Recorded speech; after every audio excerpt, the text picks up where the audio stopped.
Sexta-feira, 25 de abril de 1986. Um belo dia de primavera para os 43 mil habitantes de Pripyat, na Ucrânia. Um dia que ficará gravado na memória deles para sempre.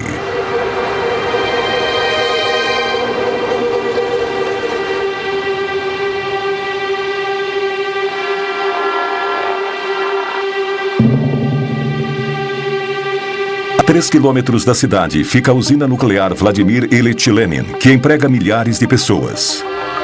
Nesta noite, os 176 funcionários do Bloco 4 têm ordens de realizar um teste no sistema de alimentação automática de combustível do reator, que tem como objetivo economizar energia.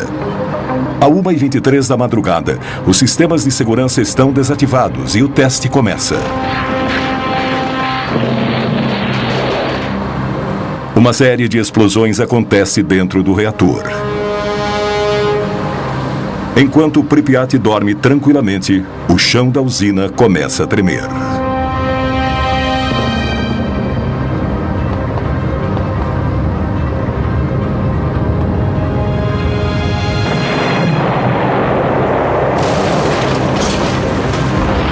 A tampa de 1.200 toneladas do reator explode.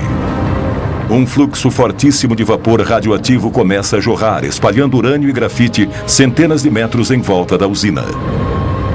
Da enorme cratera, uma chuva de fogo carregada de partículas radioativas é lançada a 1.000 metros de altura. Eram várias cores muito brilhantes. Laranja, vermelho, azul. Parecia um arco-íris. Foi lindo. O pior acidente nuclear da história tinha acabado de acontecer. Recebi um telefonema bem cedo, por volta das 5 da manhã. Disseram apenas que tinha havido um acidente na usina nuclear de Chernobyl.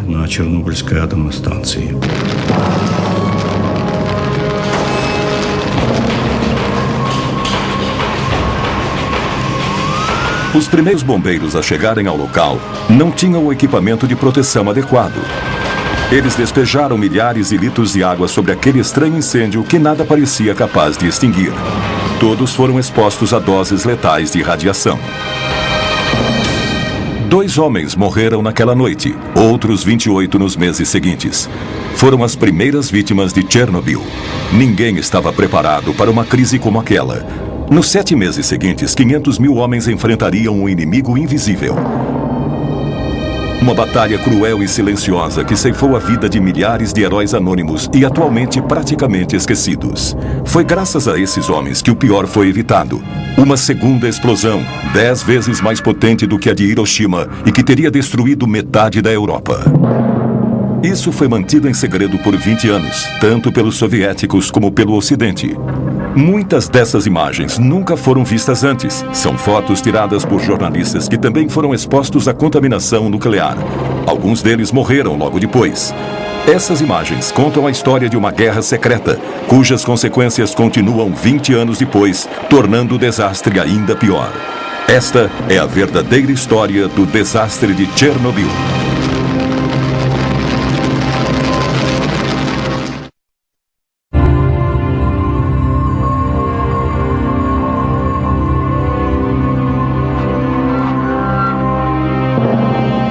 Nas primeiras horas da manhã, as nuvens já tinham sido contaminadas pela coluna radioativa com mais de 1.000 metros de altura.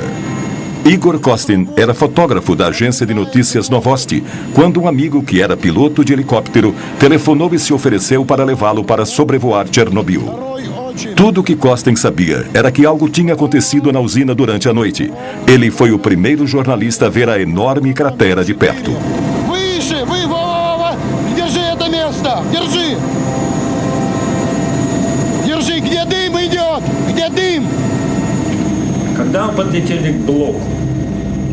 Nós nos aproximamos do Bloco 4 e começamos a sobrevoá-lo. Não tínhamos ideia do risco que estávamos correndo. Quando sobrevoamos o bloco, eu abri a janela do helicóptero. Eu não percebi que estava cometendo um grande erro. A fumaça fina e transparente que ele via subindo das ruínas era pura radiação. Costin foi um dos poucos repórteres que esteve em Chernobyl e conseguiu sobreviver à radiação. Quando abri a janela, não ouvi nenhum ruído. Estávamos bem acima das ruínas do reator. Eu sentia como se estivesse flutuando no espaço, como se estivesse num túmulo. O silêncio era mortal. Eu não ouvia nada, nem mesmo o helicóptero. Nada. Era um buraco negro. O silêncio era sepulcral.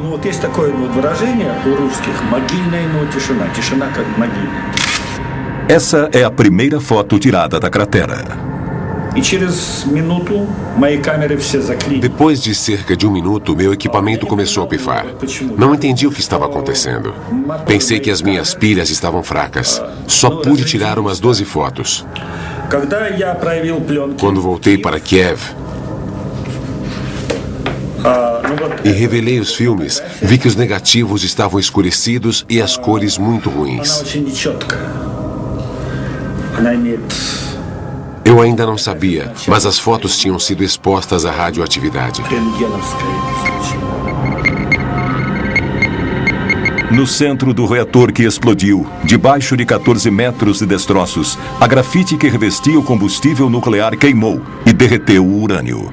A precipitação radioativa seria 100 vezes maior do que a força combinada das 2 bombas atômicas lançadas sobre Hiroshima e Nagasaki.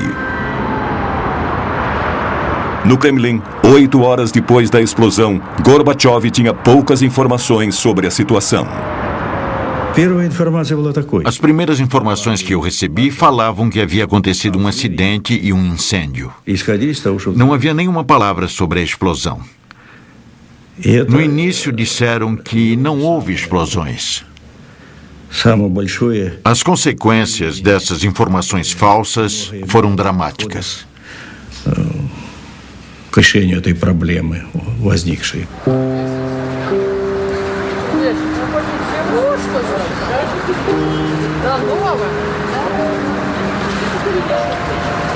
Para os 43 mil habitantes de Pripyat, a vida continuava normalmente. Eles não sabiam nada sobre o desastre a 3 quilômetros dali. As informações que tínhamos era de que tudo estava em ordem, inclusive o reator. Quando questionei o acadêmico Alexandre, ele me disse que o reator estava em segurança absoluta, que poderia ser montado na Praça Vermelha. Parecia simples como acender uma vela, como ferver água na Praça Vermelha.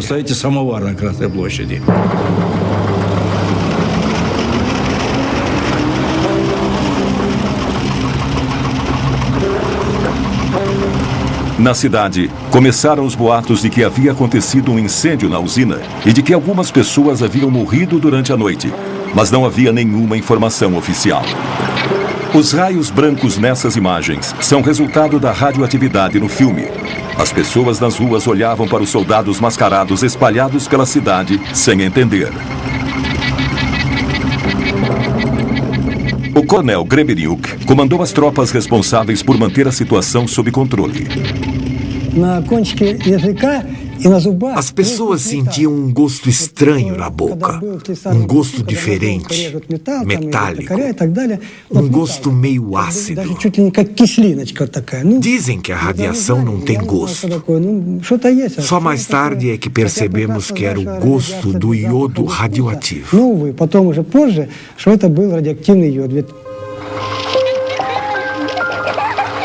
Enquanto as crianças brincavam nas praças, os homens do coronel Gremeniuk faziam as primeiras medições dos níveis de radioatividade.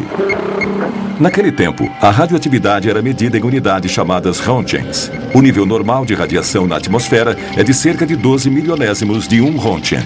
Em Pripyat, no começo da tarde, o nível era de 200 milésimos de Rontgen, 15 mil vezes mais alto que o normal. Naquela noite, o nível já era 600 mil vezes maior que o normal. Boulevard Lenin, 200.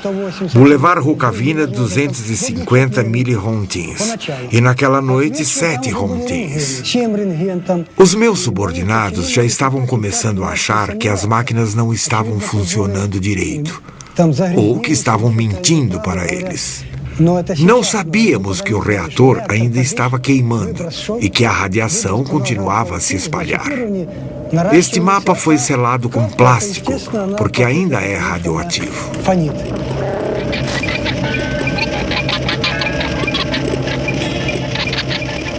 Acredita-se que o ser humano possa absorver até 2 röntgens por ano sem ser afetado. Mas a contaminação é letal se o corpo recebe mais de 400 röntgens. Naquele primeiro dia, os habitantes absorveram uma dose de radiação 50 vezes maior que a considerada inofensiva. Naquele passo, a população receberia a dose letal em 4 dias. Para entender a situação, o coronel enviou uma patrulha para fazer medições na área externa da usina.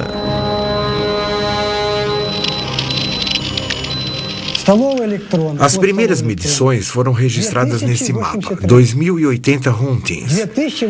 Fiquei preocupado com meus subordinados. Como podia mandá-los entrar ali? Nesses níveis astronômicos, bastam 15 minutos para que um ser humano absorva uma dose letal de radiação. No Instituto Nuclear, os números causaram choque.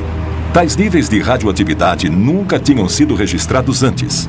Às pressas, Gorbachev criou uma comissão com os maiores especialistas em energia nuclear do país, liderada pelo acadêmico Legasov, um físico nuclear de renome internacional.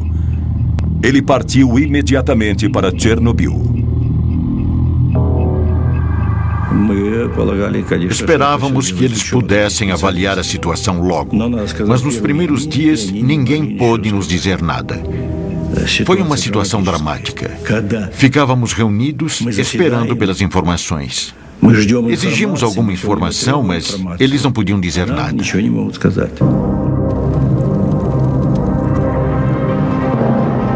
20 horas após a explosão, o nível de radioatividade continuava a subir.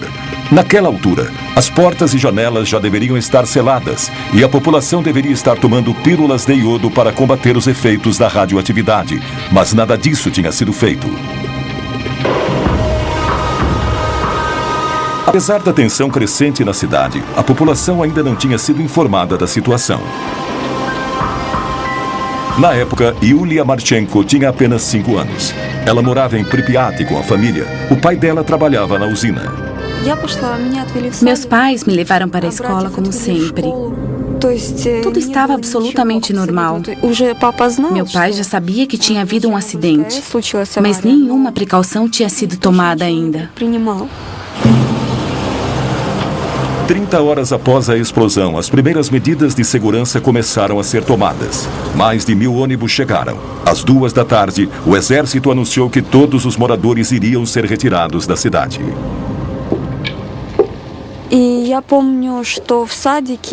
Eu me lembro que naquele dia, no jardim de infância, as professoras deram pílulas de iodo para as crianças. Lembro que os pais foram buscar seus filhos.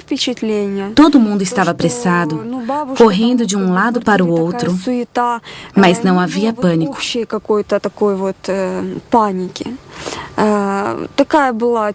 Achávamos que era temporário, que íamos voltar em alguns dias.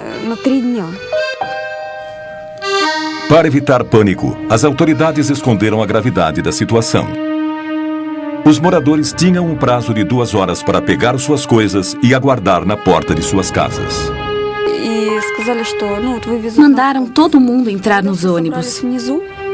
Lembro perfeitamente bem de ter que escolher os brinquedos que ia levar. Eu tinha muitas bonecas e queria levar todas, mas não podia. Não podíamos nem levar roupas mais pesadas. As pessoas tiveram que abandonar tudo o que possuíam, deixar toda a vida para trás. Eles nunca mais iriam voltar. Um idoso não quis ir nos ônibus. ficou para trás. Seu corpo foi encontrado algumas semanas depois. As pessoas não acreditavam no que estava acontecendo. Pensaram que estavam sendo enganadas. Os mais velhos lembravam da ocupação alemã e diziam que em 1941 havia bombas, mas que agora não havia nada. Eles não acreditavam num inimigo invisível, mas não havia tempo para explicações. Meus soldados e eu estávamos apenas cumprindo ordens.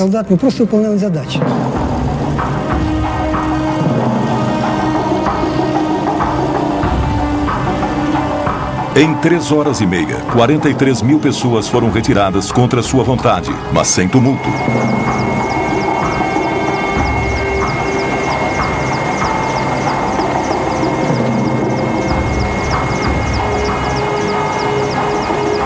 Os ônibus começaram a levar os primeiros refugiados atômicos da Europa.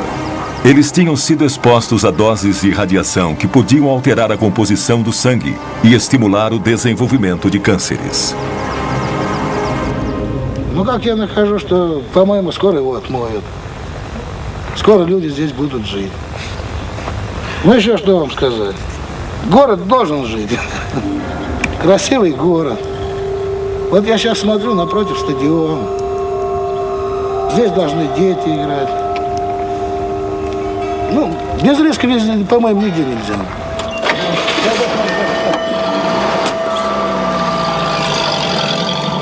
48 horas depois do desastre, as únicas pessoas que ainda estavam na cidade eram os militares e membros da delegação científica, reunidos no hotel Pripyat. Como se ignorassem o perigo, eles comiam, dormiam e trabalhavam ali tranquilamente. Eles eram cientistas, especialistas.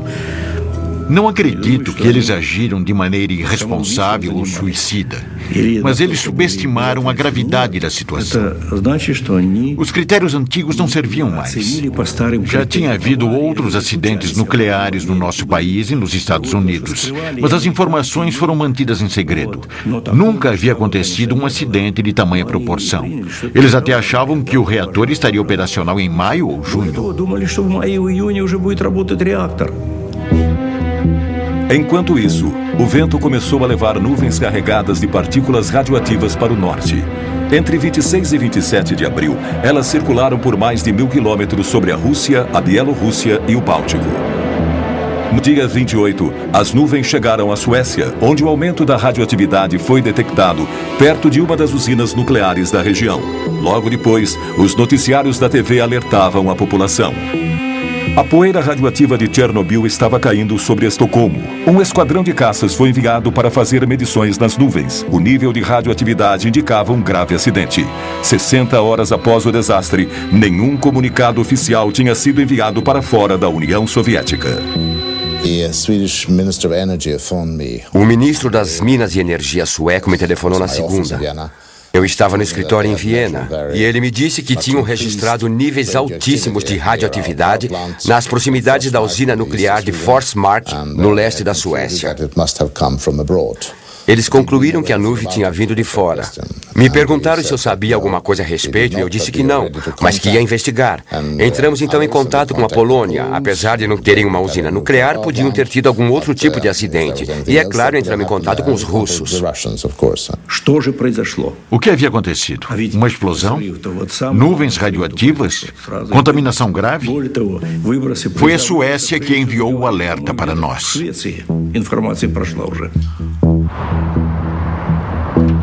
3 dias depois do acidente, enquanto Gorbachev ainda estava tentando reunir dados, os satélites espiões americanos e europeus se voltaram para a União Soviética e descobriram as ruínas da usina ucraniana.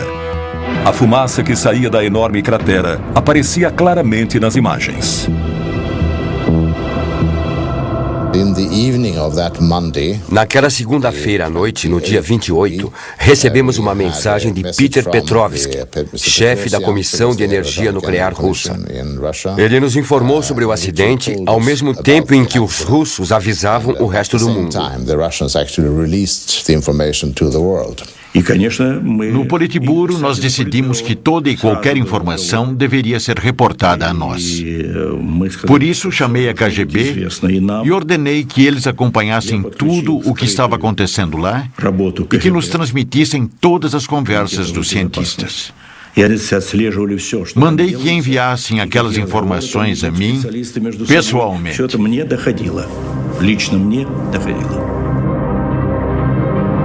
Foram necessárias 48 horas para que se tivesse informações precisas sobre o desastre. Foram 2 dias inteiros, durante os quais os 43 mil habitantes de Pripyat ficaram expostos à contaminação. E o problema continuava. Na parte inferior do reator, 1.200 toneladas de magma incandescente continuavam a queimar a mais de 3.000 graus, liberando gases e poeira radioativa na atmosfera. A Europa inteira estava à mercê dos ventos.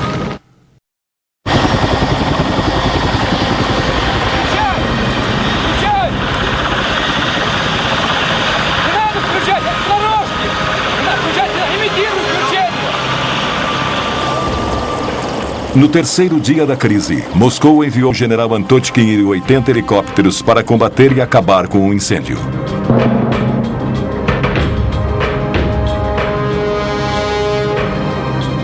Quando chegou, o general sobrevoou o reator em ruínas a 200 metros de altitude. Por causa do incêndio, a temperatura estava entre 120 e 180 graus, mesmo àquela altitude.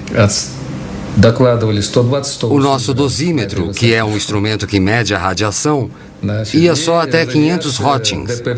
A agulha enlouqueceu, quase pulou do painel. Acho que havia pelo menos 1000 rotings a 200 metros.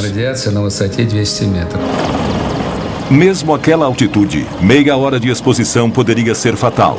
A forte corrente de ar quente radioativo que subia do reator não permitia nenhum tipo de aproximação. Eles teriam que improvisar uma forma de cumprir sua missão.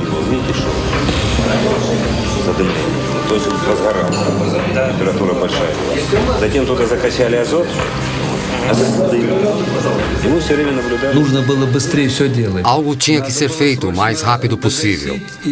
Tínhamos que apagar o incêndio e selar o reator para podermos nos aproximar e fazer outros trabalhos, além de impedir que a poeira radioativa se espalhasse ainda mais, coisa que o vento já estava fazendo. Tínhamos que agir rapidamente. É o começo de uma operação gigantesca. Pilotos foram requisitados às pressas e abandonaram o fronte no Afeganistão. Os soldados tinham que jogar sacos de areia de 80 quilos sobre o fogo, usando apenas as mãos. Eles esperavam abafar o incêndio, enchendo o reator com toneladas de areia e ácido bórico, que ajuda a neutralizar a radiação. No primeiro dia foram 110 sobrevoos, no dia seguinte 300. O nível de radiação sobre o reator estava acima de 3.500 röntgens, quase 9 vezes mais alto que o nível letal. Alguns pilotos fizeram 33 voos num só dia. Cada vez que sobrevoavam, eles recebiam 5 ou 6 röntgens. Se fossem devagar, a taxa era ainda maior. Após jogarem 6, 7, 8 sacos, ficavam encharcados de suor por causa do calor.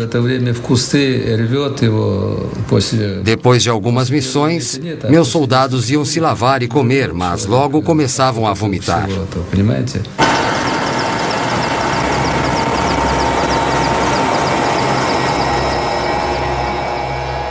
As vítimas foram enviadas para o hospital número 6, em Moscou.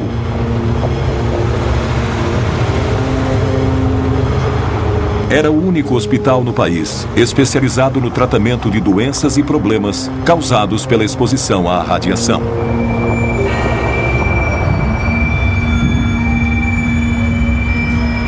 Os sintomas iniciais da exposição à radiação, enjoos, vômitos, náusea e diarreia, são seguidos por um período de latência. Só bem mais tarde, os piores sintomas aparecem, como a deterioração da medula óssea e o aparecimento de queimaduras horríveis, que destroem todos os tecidos.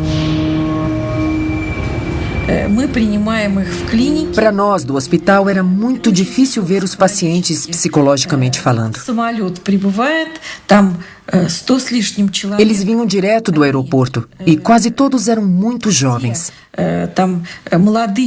Eles chegavam durante o período de latência e, por isso, geralmente chegavam se sentindo bem. Nós os vestíamos todos iguais, com o mesmo tipo de pijama. Eles chegavam brincando, mas nós já sabíamos que muitos deles iam morrer. 27 morreram bem depressa.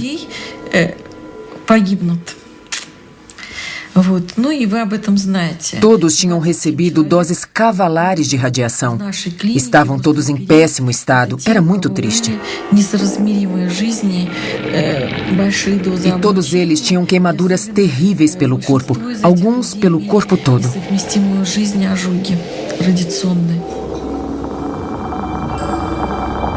Durante 15 anos, as autoridades reconheceram apenas esses primeiros casos como vítimas de Chernobyl.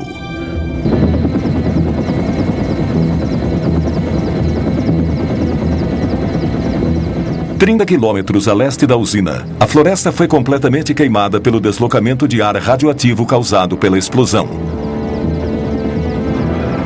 Mas a área do desastre já tinha se espalhado muito mais. Desde a explosão, as partículas radioativas levadas pelas nuvens começaram a cair como a chuva. Muitas regiões em várias partes da Ucrânia, Bielorrússia e Rússia foram contaminadas. No dia 1º de maio, o vento mudou e também contaminou algumas áreas em Kiev, como mostra um mapa desenhado a partir das leituras feitas pelos homens do coronel Grebeniuk. As áreas mais contaminadas aparecem em vermelho, cercadas pelas áreas onde o nível de radiação era normal. Mas a população ainda não havia sido avisada. Houve apenas um relato, um minúsculo artigo de rodapé na página 3 do Pravda, que minimizava a gravidade do acidente e dizia que o perigo já tinha passado. A situação era crítica, mas eles agiam como se nada estivesse acontecendo. Seguiram com as comemorações do 1º de maio. Era como se o país se recusasse a reconhecer a situação. Foi a segunda fase do grande desastre de Chernobyl. 6 dias depois do acidente, apesar dos níveis de radiação milhares de vezes mais altos que o normal, as autoridades incentivavam as pessoas a participar do 1º de maio, mesmo onde se sabia que a contaminação era grave. Em 1986, assisti às comemorações do 1º de maio. Eu estava lá, testemunhei.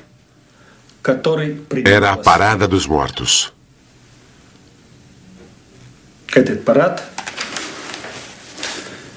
E as mortes seriam terríveis.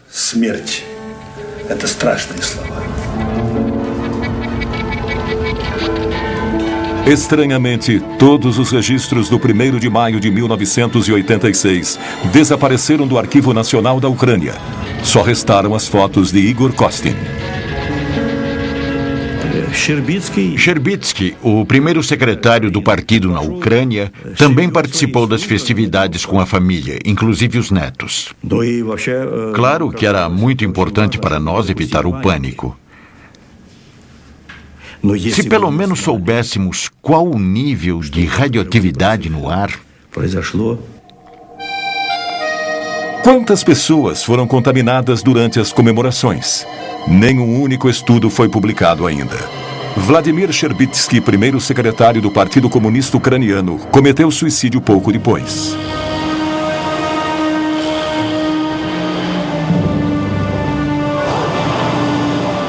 Uma semana após a explosão, o êxodo continuava. Os moradores de Chernobyl, a 7 quilômetros da usina, foram retirados, assim como todos os habitantes das cidades num raio de 30 quilômetros ao redor da usina. 130 mil pessoas tiveram que se mudar, e muitas já estavam contaminadas.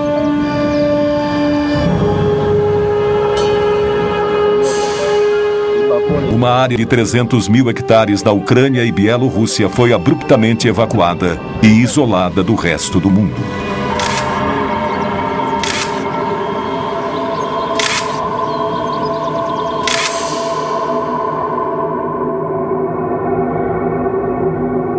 Uma vasta região dizimada.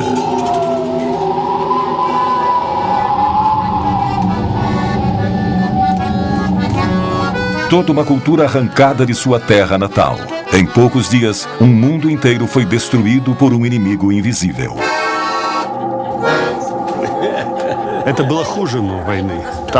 Foi pior do que a guerra.